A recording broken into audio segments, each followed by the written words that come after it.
Yeah, you hear a lot of people say, I wish I didn't know. I wish I didn't, find out about this. And Kimberly was talking about that today, that she says, I got to take a break from it every now and then because it drives you crazy. Yeah. And I'm like, yeah, that's right. You need to take a break, and you need to play with the chickens or watch Josephine play with the chickens. And, go up to the river and look at the eagles and all that kind of stuff, you know, and come and have dinner with your friends and all that. But you still, after you know, you tend to always want to know a little bit more. If a government claims a right, and then their claim is that they derive these rights from the people. Right. Well, how can people give a group rights that they don't themselves have? To steal from each other. Right, if we can't tax people, like I can't tax you, where exactly does government derive this right from? And once you come to, you realize that the goal ought to be as voluntary a society as possible. Now, how exactly you achieve that, how far you can push that is debatable, but certainly that should be the goal. That if government is providing a service for you, well then why does it need to be provided by force?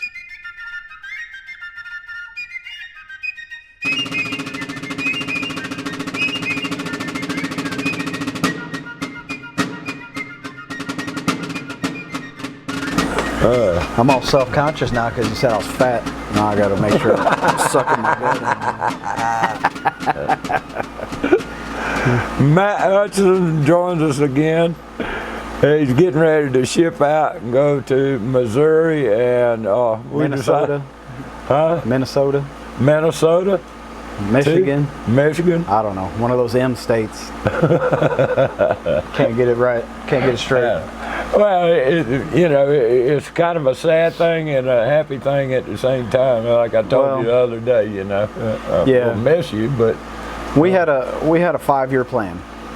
I was going to go back to school, finish my degree, and then I was going to start looking for work and back home, and we were going to sell the property here and downsize to a smaller property down in Lugoff. And we found a house that we liked, piece of property we liked. We were on our way to San Jose to have supper, and we were going to make an offer from the table there.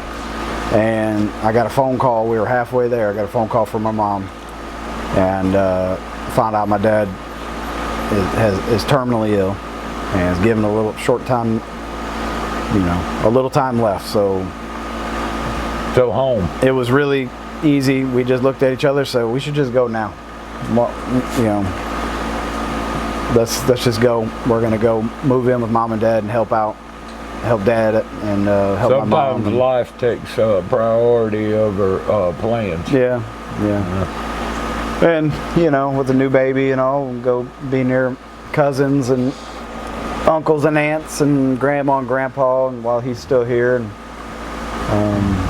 and there's nothing here to tie you down. It's not like the problems that are here aren't out there either. I mean, things might be a little bit different here and there and all, but it's the same crap. So no matter where you go, it might be a little bit this way and a little bit that way. But in the end, they're trying, like Josephine always says, they're trying to kill us all, I think, I got off Facebook back in October, off all social media, and stopped going to council meetings. I think I've been to one since last summer, maybe. And that was the one when they were messing with me about, that was the point of order one, I think, maybe. The last one. The litter ordinance, I think. Might have been. One after you. When we've been so many times over the last 4 or 5 years that they all blend together because there's always some kind of bullshit to talk about with them people. It gave me a lot of time to do some thinking, reflecting upon my activism and what we started here. A lot of people now feel emboldened or feel like they can go and speak their minds, and that's a good thing.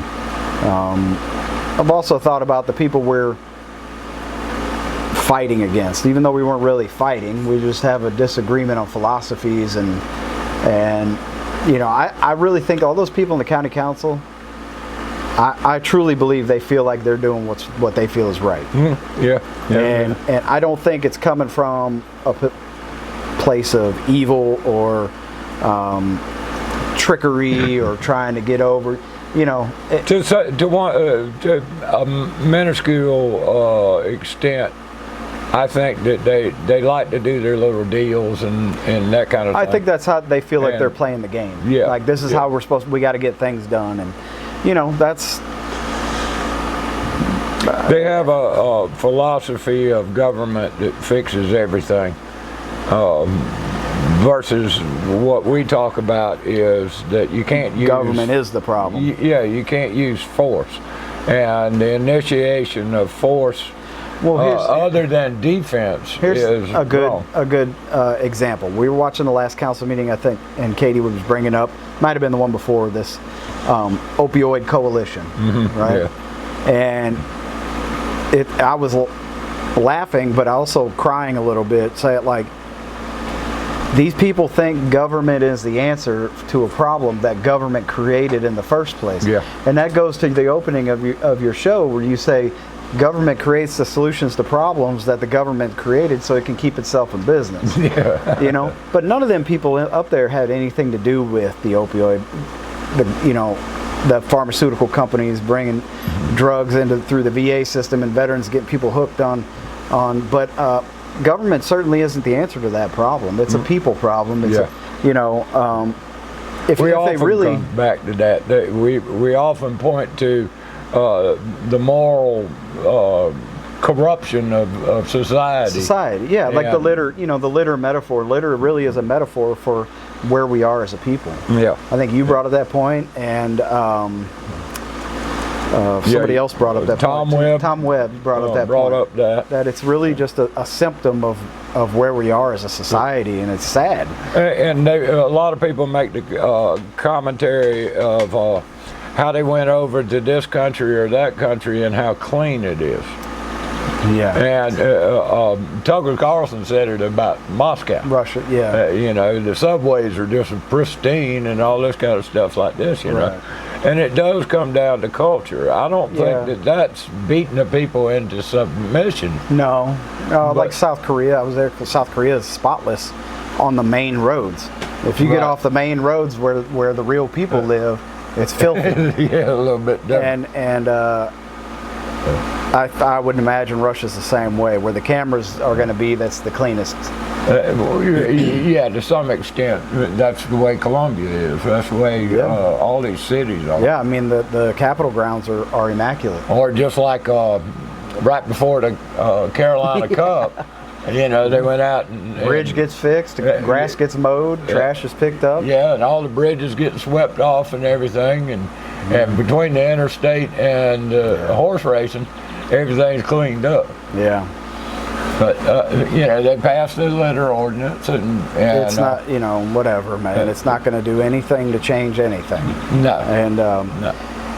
Government isn't going to get people motivated to take pride in their societies, and that comes from home, from the family, from upbringing, from, you know, public service. And what I was thinking is, you know, if any of these council members really wanted to do anything about the opioid epidemic, they'd go volunteer at their local fire departments and start running some medical calls. You know, because I can't even count how many people I've brought back from death from an overdose. We had a phone call recently that somebody that we knew, I really don't know her, but Josephine does, OD'd and had all kinds of stuff up in her system, you know. And they Narcaned her and brought her back and all. And you see this constantly throughout society now. And it's just people aren't happy. It's a hole in their heart. It's a symptom that they're trying to fill with a substance, right? Mm-hmm. And sometimes it's a these people, it's not that. It's that they were prescribed a medication, overprescribed in some cases, and then they get hooked, and then they pull the medicine from them, and then they don't have no choice but to go to heroin. Yeah. That's all. Just I've like seen you that a were lot. saying how the government did it with the FDA and the patent on the drug that's just like it, but it's not addictive.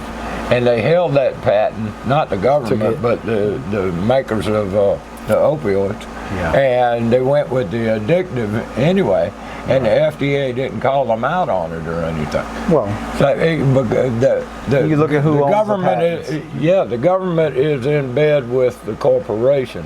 corporations are the government. Yeah. The corporations Get are the that government. mosquito out of here.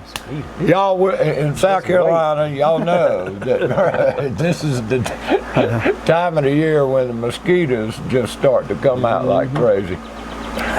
But and then we've talked about many times how the Rockefellers and the Fords and all them were pushing the pharmaceuticals, chemical pharmaceuticals on everybody. And now we got the Bambinos in there. You want a guest star?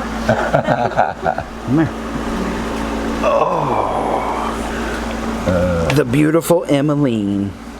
Hey, girlfriend. How are you? Baby.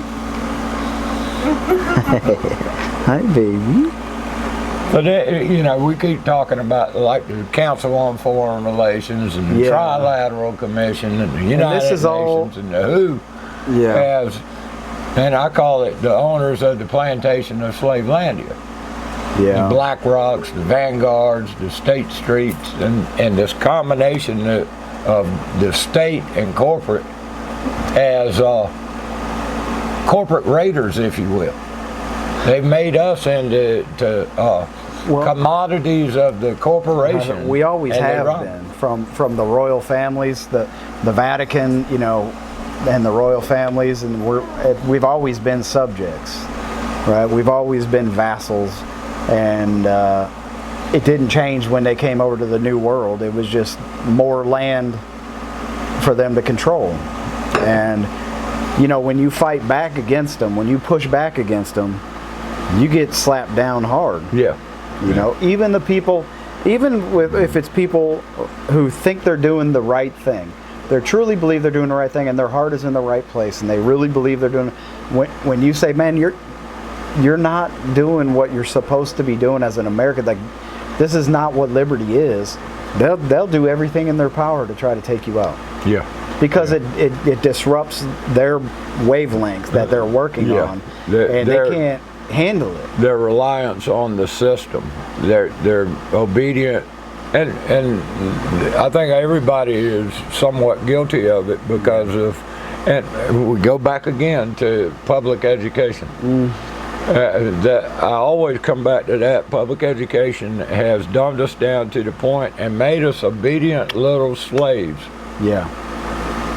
When they brought in the Prussian system, and then they brought in the vocational education system and all that kind of stuff that feels good, smells good, it tastes good, but like Cheech and Chong, I'm glad I didn't step in it. Yeah. You know what I mean? And so society has, and litter is a perfect example of the symptom that's caused by public education, and it's me as a little thing and we as a big thing, and we knows better than me. Yeah. And so people feel crushed and depressed, or they just check out and they just put blinders on and they go live their life and try to be as happy as they can. They want the feeling of happiness, the feeling of success, the American dream, whatever you want to call it. The big house, the 2 cars, the boat, the four-wheeler. Or whatever it means, whatever it means to that individual. Whatever it might be. So the only thing really, I've kind of come to the conclusion, the best way is individual protest. Just be your own, live your life that that is a form of protest against the system.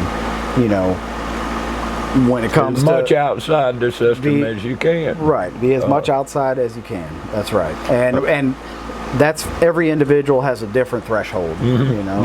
Yeah. We've talked about, you know, where's your red line?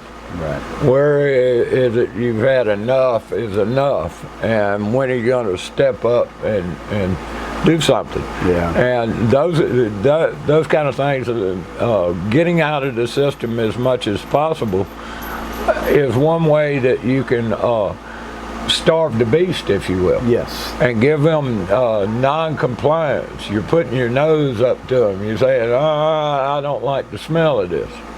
Yeah, there's a lot of power in just saying no. Like, I'm not going to do that. You know, like the vaccine mandates that were, they tried to push that. That was a choice. But as soon as they started pushing it, you know, South Carolina was a good example. Florida's another one. You know, I say this all the time when I was at the fire department up in Lancaster County. They sent out a little questionnaire saying, if the vaccine was mandated by the county, would you take it? And I think it was something like 95% of the firefighters there said no. We'd walk off the job. We'd give it up. And that was the last we ever heard of it. And you know, so that's all it takes is just people to say no. Yeah. And be willing to live with the consequences that come with that. Yeah. You saw Henry McMaster kind of fiddle around, and he wanted the counties to do the lockdown and close businesses and all. And as the political wind, because Henry's one of those ones that licks his finger, and when that political will, when the people were raising enough hell, he said, man, and then DeSantis did what he did. That's when Henry felt safe enough. Yeah, I think Florida was the first one. Yeah. And not that I'm endorsing Rick's, whatever his name is. Ronald. What's his name? DeSantis. DeSantis, that's him. The little short fellow that wears lifts and all. And the problem that we're seeing now, man, is that the pendulum swung so far to the left, it's coming back to the right. Yeah. So now DeSantis is signing bills like saying it's illegal to film the police within 25 feet. He's done some weird things of late. These book bans, you know, which I'm not a fan of banning any book at all. I think if a book is offensive, it is what it is. What they argue is it's in a public school. Right. Well, what else? What do we advocate? Abolition of state indoctrination. Yeah, I would say what your so-called history books are offensive to me. He won't come out and say that, will he? He won't come out and say abolish public education. I'm pushing do away with public education. It's just this rising tide of right wing. It's not far right wing people, you know, who are. Donald Trump's going to win the election. He's going to get the most votes, and the more that they try to persecute him and prosecute him, the more people are going to vote for him. You know, just out of spite. You think that's manufactured? Of course it is. Of course. We don't have elections in this country. It's elections. Right. The last election we had was probably John Kennedy. I was talking to somebody about this yesterday, as a matter of fact, and they were saying maybe Eisenhower. Yeah. And I said, well, yeah, both of those may be right, but I submit that do not let that be the limit. Think about all the way back to George Washington. George Washington was selected. Yeah. 100%. Yeah. And but John Kennedy was the first one that said, hey, this is fucked up. What we're doing is wrong, and we need to stop what we're doing. And then that day that he was shot, that was a coup. That the United States government, as we knew it, was overthrown, and that's when the deep state or the shadow government, or whoever you want to call them, took over, and we started to see last bastion of power. Right. I could see. And they saw Bobby was a threat, so they killed him. Now Bobby Jr. is a threat, and they're withholding his Secret Service, detail. Yeah, yeah. But it's a clown show. There's really. It's amazing to watch as the herd is driven one way or the other. Yeah. Now that you can see it, Yeah. before when you didn't know what. I remember when I first started waking up, if you want to call it that, and I was jumping in with the Nikki Haley, Mick Mulvaney, Tea Party, yada yakety smackety. Mm-hmm. I was naive and ignorant and I was living the fairy tale that I had been taught my entire life. Yeah. That politics. That's where you make the changes and all, and the proper way to do it in respect to the honorable representative of, and all this kind of horse shit. Yeah. I feel like, once your eyes are open, you can't close them again. And, is it off? We're good. Oh, okay. Once your eyes are open, you can't close them again. Once you know certain things, you can't unknow them. You could choose to ignore them, sure, but it'll eat you, man. And just the same way that knowing eats you up too. Mm-hmm. It's you hear a lot of people say, I wish I didn't know. I wish I didn't, find out about this. And Kimberly was talking about that today, that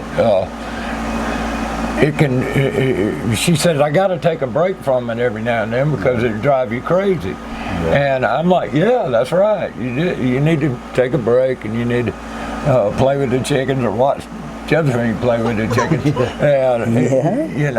And, go up to the river and look at the eagles and all that kind of stuff, and come and have dinner with your friends and all that.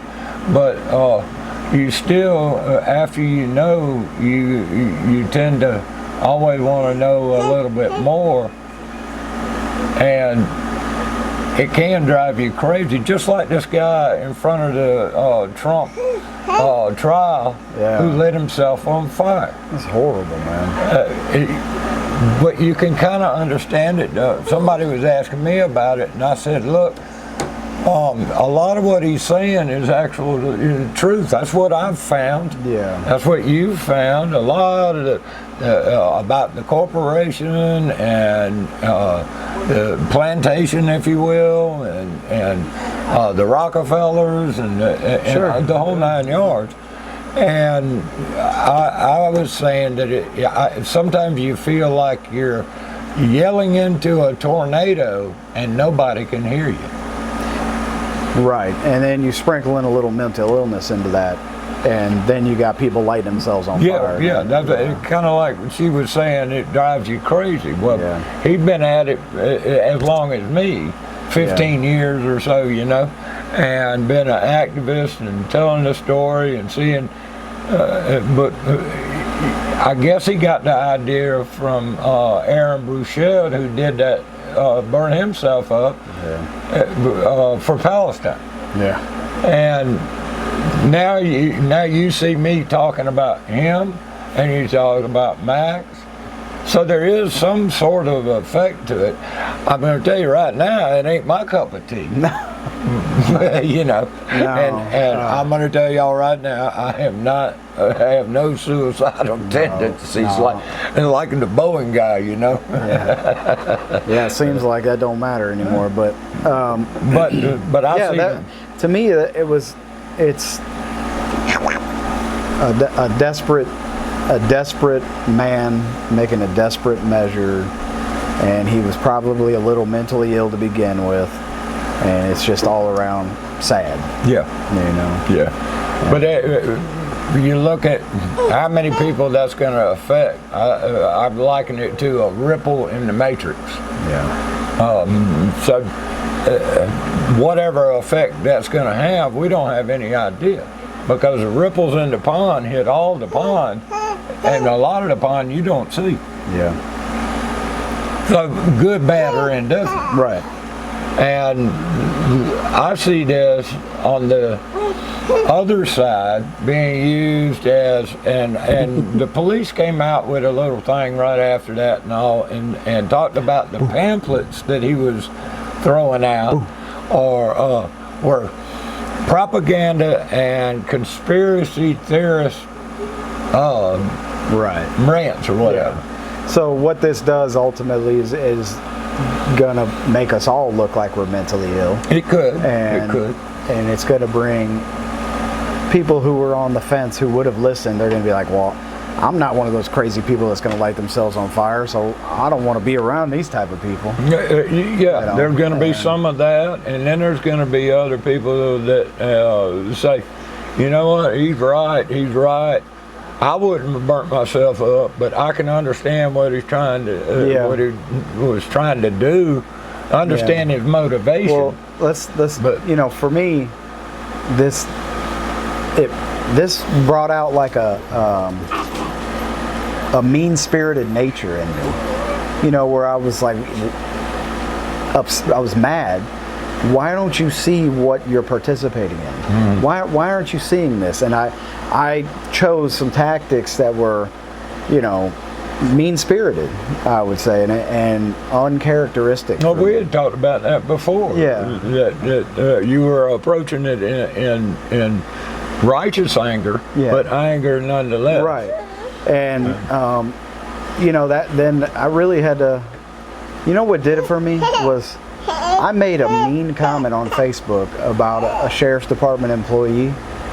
That as soon as I hit send and I looked at what I said, you regretted it. I was like, what in the hell is wrong with you, man? You let these people get to you so much that you're making these mean comments about a nice young lady who never did anything to you. Yeah. Why would you do that? And I was ashamed of myself. Yeah. I really was. And I tried to reach out to apologize to her. I tried to use other channels to apologize. I apologized publicly on Facebook, and still today, I still regret it. I still feel regret.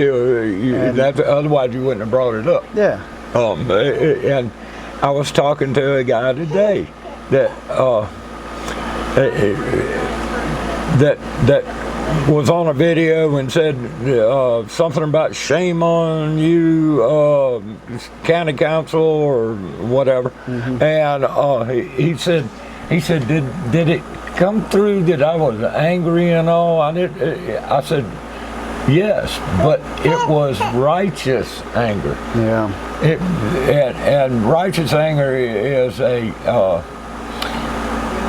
good thing at the proper time. To use your, like you say, it's a fire. You can use it to cook, or you can burn yourself with it.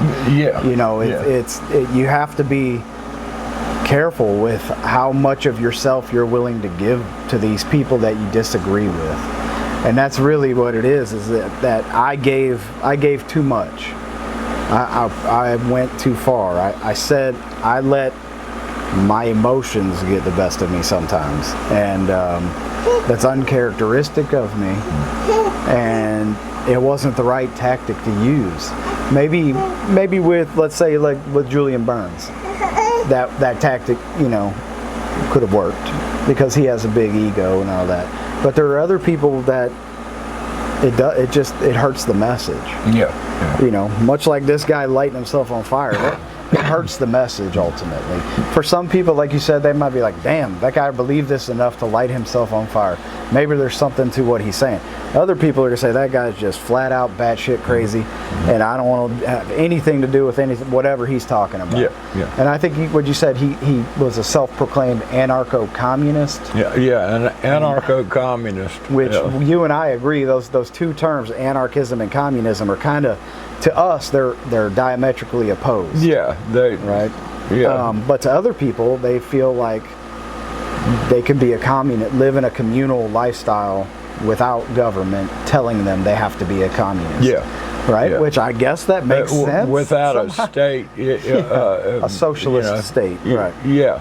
And everybody owns everything. But any thinking person knows you cannot have communism ultimately fails every time it's been tried because people aren't pulling. They either don't pull their weight, or they take advantage of other people, or the government comes and says, we will do this, or you're going to be thrown into gulag, right? And because some people are like, I don't want to live this way. Well, too bad. To the gulag, right? And it doesn't matter whether it's communism, socialism, republicanism, any of those. It's the force that is necessary for your utopian visions to work. That is the problem, because just like the old saying, power corrupts and absolute power corrupts absolutely.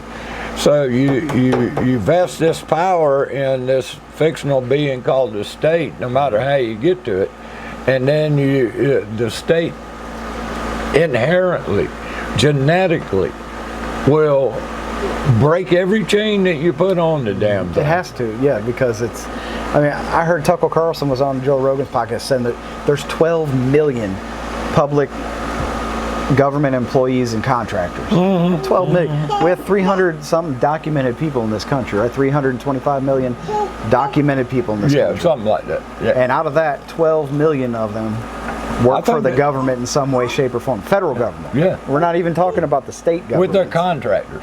Yeah, contractors or actual employees. And that doesn't include the second and thirds. No, subcontractors. Then you got subcontractors. Yeah. It's a hungry beast that will eat and devour everything in its path until it is the biggest apex predator. It is anti-human. Yeah. Despite the songs and I know it tugs on your heart when the airplanes fly over and fat lady sings, but it will kill you, and it's going to kill you. It's the number one pound for pound heavyweight champion killer of human beings on this planet is government. It's the original school shooter, the original mass shooting, the killers. That every horrible thing we see, the government's probably done it first, and they've done it better. It's the original. I think didn't we just have the anniversary of Kent State not too long ago? It wasn't too long ago. And that's what the original school shooting. And that was the National Guard. And now you got them passing all this rules and laws that say it's okay to damn spy on the slaves of Slavelandia. Yep. Don't worry about it. You got it, babe. Right. Oh man. So what's the answer, Jeff? Well, kind of like you said, the battle is for the 6 inches in between your ears. Yep. And the only way that you can do anything is to say no. Yeah. And you don't have to say it out loud either. You just live your life the way you want to live. Don't hurt anybody. Don't steal their shit. And when the opportunity comes to actually stand up and a whole group of people decide that they're not going to pay property tax anymore, join them. Yeah. And I would say love your neighbor. Love your neighbor like you love yourself. We're all on the big blue marble. That's what I keep telling them. We all got to live on this big blue marble. In the Army, we say it's a great big shit sandwich, and we all got to take a bite. Ain't that the truth? But last thing I want to say. This is the last video we're going to make together, and I really wish everybody well, even the people I was fighting against and arguing with, County Council, Lebone. Everybody, I wish them all the best, and I know you're trying to everybody's just doing what they feel is right. Yeah. I would say just open your minds and really try to look at it from other people's perspectives. People on our side, we need to do the same thing. Look at it from their perspective, and see, realize we used to be like them. We used to be them. There was I almost became a cop when I got out of the Army, and so we're not that far apart. I think social media, the mainstream television media, television programming, it's all designed to divide us and get us to fight against each other, and we really need to avoid that at all costs. We don't have you know, community anymore. It's all on Facebook. Yeah. You know. Yeah, we're entering the digital world. And you know, I'm backing out of it. I'm checking out of that digital community. I'm going back to a real community. You know, game nights and beer league softball and being closer to family and not isolating myself. And I'm excited about our future. I'm excited. I'm excited too. I'm sad to leave some folks here, some good friends. I'm really, you know, and sad to say goodbye, but it ain't goodbye. So how about that? See you later. We'll see you later. Yeah, we'll see you later. Man, What do you say, man? Thanks Thank for you, Jeff. everything. Little girl, you're gonna have fun out there in Missouri, Minnesota, Michigan. One of those ends. Montana, maybe. All right, boys. All righty. We got a party tonight. That's right. So till next time. Peace.